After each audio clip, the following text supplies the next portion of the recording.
अस्सलाम वालेकुम। हम सोशल लिंग्विस्टिक की बात कर रहे थे और उसमें आज हमारा जो टॉपिक है वो है स्टैंडर्ड लैंग्वेज। एंड देन हम डिस्कस करेंगे कि स्टैंडर्ड लैंग्वेज में क्या क्या प्रोसेसेस इन्वॉल्व होते हैं। तो क्योंकि हमारा टॉपिक स्टैंडर्ड लैंग्वेज है तो सबसे पहले हम डिफ़ाइन करेंगे कि स्टैंडर्ड लैंग्वेज होती क्या है। तो कोई भी लैंग्वेज जो कि एक प्रॉपर लैंग्वेज होती है, ठीक है, कोई भी वैरायटी लैंग्वेज की जो कि प्रॉपर लैंग्वेज बन जाती है उसको हम क्या कहते हैं, स्टैंडर्ड लैंग्वेज। प्रॉपर लैंग्वेज मतलब किसी भी नेशन की, ठीक है, ये किसी भी मेन सोसाइटी की जो लैंग्वेज प्रॉपर होगी उसको हम स्टैंडर्ड लैंग्वेज कहते हैं। अब अगर हम स्टैंडर्ड लैंग्वेज की बात करें तो स्टैंडर्ड लैंग्वेज का हमारी सोसाइटी के साथ बहुत बड़ा रिलेशन होता है। उसके बाद हम बताएंगे कि जो स्टैंडर्ड लैंग्वेज होती है बहुत एबनॉर्मल होती है, लेकिन जो नॉर्मल स्पीच होती है वो बहुत नॉर्मल होती है। अब इसको डिफ्रेंशिएट करने के लिए, समझाने के लिए मैं ये कहूँगी कि फॉर एग्ज़ाम्पल हम बात करें उर्दू, हमारी जो कौमी ज़बान है। अगर हम उर्दू की बात करें तो जो उर्दू की स्टैंडर्ड जो उर्दू का है, हम वो स्टैंडर्ड लैंग्वेज हमें सबको पता है, हम उर्दू में वो नहीं बोलते। स्टैंडर्ड लखनऊ और जो भी वो रिक्ता ज़बानें हैं उर्दू की, हम वो नहीं बोलते। अब वो हमें थोड़ी अब नॉर्मल लगती हैं। क्योंकि उनको हम नॉर्मल स्पीच में यूज़ नहीं कर रहे होते। तो जब हम वो स्टैंडर्ड लैंग्वेज यूज़ करते हैं तो ना ही हमें वो इतनी समझ आती है और हमें अब नॉर्मल लगती है। लेकिन जो हम नॉर्मल स्पीच में जो लैंग्वेज यूज़ करते हैं लोगों से सुन के, वो हमें नॉर्मल लगती है। ये डिफरेंस हो गया।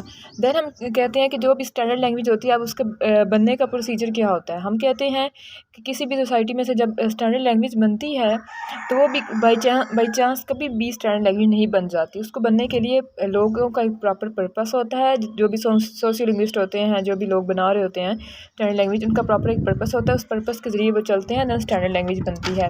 अब ये जो इंटरवेंशन होती है, जिसके लिए डेलिब्रेट इंटरवेंशन का नाम यूज़ किया गया है, यानी कि एक प्रॉपर पर्पस होता है।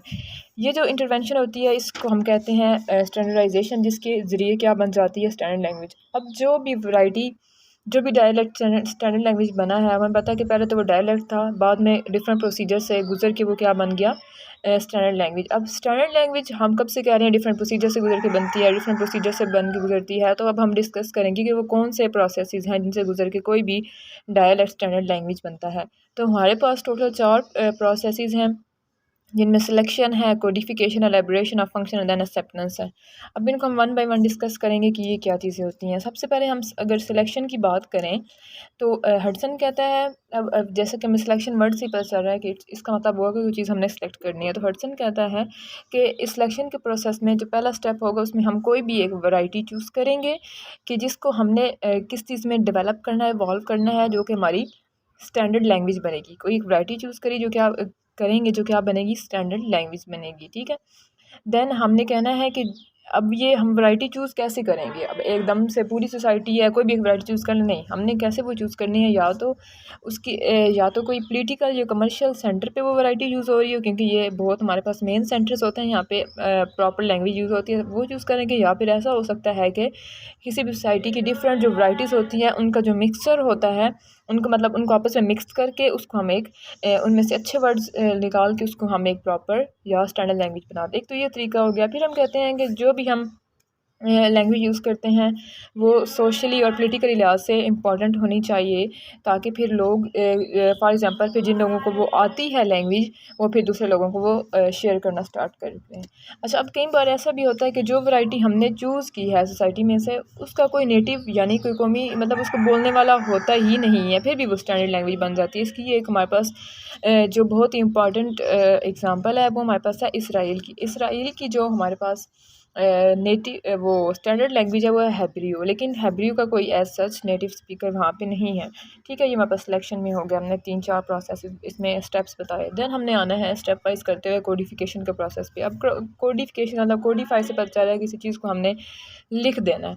अब हमारे पास एक स्टैंडर्ड लैंग्वेज बन गई, उसको हम क्या करेंगे, उसको कोई भी एक एकेडमी होगी, उसको कुछ लोग जो होंगे वो उसको क्या करेंगे, किसी डिक्शनरी में या ग्रामर बुक्स में उस स्टैंडर्ड लैंग्वेज को लिख देंगे। उस वैरायटी को जब लिख देंगे, ताकि so that everyone agrees on what is correct, ताकि हर कोई एग्री करे कि असल में ये जो चीज़ करेक्ट है उसके ऊपर एग्री करें। अब फॉर एग्ज़ाम्पल हमारे पास कोडिफिकेशन होगी किसी ग्रामर की बुक में या किसी बुक में भी हमने लिख दी है लैंग्वेज की, ये अब स्टैंडर्ड लैंग्वेज होगी। तो फिर क्या होता है कि ये ज़रूरी हो जाता है कि लोग जो होती हैं करेक्ट फॉर्म जो और जो करेक्ट लैंग्वेज है उसको यूज़ करें अपनी राइटिंग में, ना कि इनकरेक्ट। फॉर एग्ज़ाम्पल अब हमने कोई पेपर अटैम्प्ट करना है। तो हम उसमें अपनी स्टैंडर्ड लैंग्वेज यूज़ करते हैं, ना कि वो लैंग्वेज यूज़ करते हैं जो हम फॉर्मल एक दूसरे से बोल रहे होते हैं, नेटिव स्पीकर्स। ठीक है, तो यहाँ पे ये कॉन्सेप्ट बताना है। देन हमारे पास थर्ड जो प्रोसेस आता है वो हमारे पास आता है एलेबरेशन ऑफ फंक्शन। अब एलेबरेशन ऑफ फंक्शन का क्या होगा, इसमें ये होता है कि it must be possible to use a selected word in all the function. अब क्या होगा कि अब हम जो लैंग्वेज सेलेक्ट कर ली है उसको यूज़ करना है। उसको कौन यूज़ करेंगे, सेंट्रल गवर्नमेंट के पीपल यूज़ करेंगे, ब्यूरोक्रेट्स, पार्लियामेंट के, law, courts, educational, scientific documents, हर जगह लिटरेचर में इवन वही लैंग्वेज यूज़ होगी, स्टैंडर्ड लैंग्वेज। ठीक है, अच्छा अब इसकी रिक्वायरमेंट क्या होगी कि इसमें और भी लिंग्विस्टिक आइटम्स यूज़ किए जाएँ और इसमें टेक्निकल नए वर्ड्स यूज़ किए जाते हैं ताकि क्योंकि जैसे जैसे इसका स्कोप इंक्रीज़ होगा, इवन लिटरेचर में भी यूज़ होनी है, तो इसमें नई चीज़ें हमें ऐडअप करनी पड़ती हैं। लेकिन ये भी ज़रूरी होता है ताकि न्यू कन्वेंशंस इस्तेमाल की जाएँ, डेवलप की जाएँ for using existing form. For example हमारे पास किसी को पेपर के एग्जामिनेशन क्वेश्चंस लिखने के लिए या फिर लेटर्स लिखने के लिए एक प्रोसेस होता है। तो जब स्टैंडर्ड लैंग्वेज न्यू होती है तो एग्जिस्टिंग फॉर्म में भी कोई ना कोई डेवलपमेंट आती है, उसको भी चेंज कर दिया जाता है, तो वो प्रोसेसेस भी इसमें बता दिए जाते हैं तरीके।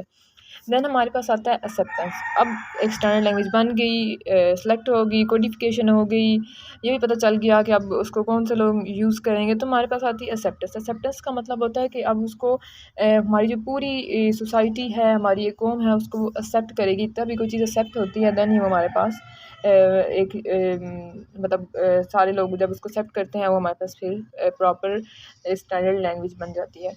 अब इसमें क्या होता है कि जो वैरायटी है अब उसको एक्सेप्ट करेगी हमारी पॉपुलेशन। ठीक है, जब पूरी पॉपुलेशन हमारी कम्युनिटी उस चीज़ को एक्सेप्ट कर लेगी इस लैंग्वेज को एज ए स्टैंडर्ड लैंग्वेज, तो हमारी क्या बन जाती है ऑटोमेटिकली, वो हमारी बन जाती है नेशनल लैंग्वेज। अब वो नेशनल लैंग्वेज बन गई, अब एक दफ़ा नेशनल लैंग्वेज बन गई तो हमारे पास क्या बन सकती है, तो वो लैंग्वेज सर्व करती है strong unifying force for the state as a symbol of its independence. अब हमें पता है कि कोई भी जो होता है मुल्क वो ख़ुद को आज़ाद ख्याल करता है जब उनकी अपनी कौमी ज़बान हो। इसके एग्ज़ाम्पल हम ऐसे दे सकते हैं कि पाकिस्तान के साथ आया था जी, बांग्लादेश था पाकिस्तान के साथ, फिर वो लोग, उन लोगों की डिमांड थी कि जी हमारी ज़बान बंगाली है, आप हमारी ज़बान को भी एडअप करें पाकिस्तान की नेशनल लैंग्वेज में। आप उर्दू कर रहे हैं तो इसमें जो है बंगाली होनी चाहिए, लेकिन उनकी ज़बान को क्योंकि अकोमोडेट नहीं किया गया पाकिस्तान में, तो उन्होंने इस चीज़ को कहा कि नहीं, हमें फिर आप आप हमारी अलहदा नेशन बनाएं, तो उनकी इस वजह से वो पाकिस्तान से सेपरेट हो गए थे। तो हमारे पास हमें ये समझ आया यहाँ से कि लैंग्वेज एक प्रॉपर आइडेंटिटी होती है किसी भी नेशन को। फिर जब हमारी एक प्रॉपर नेशनल लैंग्वेज बन जाती है, दैन हम डेवलपमेंट की तरफ जाते हैं। तो ये हमारा आज का टॉपिक था। नेक्स्ट इंशाल्लाह हम नेक्स्ट टॉपिक डिस्कस करेंगे।